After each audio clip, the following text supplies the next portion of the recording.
ஒரு நகையை செஞ்சு அமெரிக்கால இருந்து ஒரு டீலர் வர சொல்லியிருக்கேன். அவர்கிட்ட வித்துட்டு லைஃப்ல காரு பங்களான்னு எல்லாத்தையும் ஆசைப்பட்டதெல்லாம் வாங்கி லைஃப்ல செட்டில் ஆயிடலாம். நாம தான் நம்பர் 1 பணக்காரனா போறோம் நாட்டிலே. நம்ம கிட்ட இருக்கிற தங்கம் தான் நம்பர் 1 குவாலிட்டி போல மின்னுது. ஹலோ பாஸ், எப்போ வரீங்க? சார் சொல்லுங்க சார். இதை கிளம்பிட்டேன் சார். இன்னும் ஒரு 30 மினிட்ஸ்ல ஸ்பாட் ரீச் ஆயிடும் சார். அந்த நகையை வேற யாருக்கும் விற்கிறதுக்குள்ள நம்ம போய் வாங்கிடணும் பாஸ். இந்த மாதிரி நம்பர் 1 கிரேட் கோல்டு வந்து எங்கேயுமே கிடைக்காது பாஸ். நம்பர் மட்டும் தான் கிடைக்கும். அவன் சொன்னது உண்மைதான் போல. நல்லா தான் இருக்கு கோல்டு.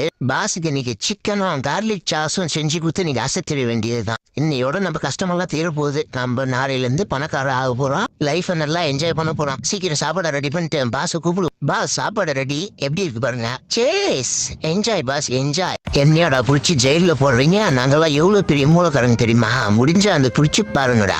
3 பேரும் சேர்ந்துட்டு என்னையாடா புடிச்சிட்டு புடிச்சு கொடுக்குறீங்க. 3 பேரையும் போட்டு தள்ளுடா. ஸ்கெட்ச் போட்டு சாவிட பண்ணி பயில உண்மையை போட்டு தள்ளுறேன். இது ஸ்கெட்ச் பண்ண மிஸ் ஆகல. உங்க 3 பேரும் இன்னைக்கு 3 விதமா சமைச்சு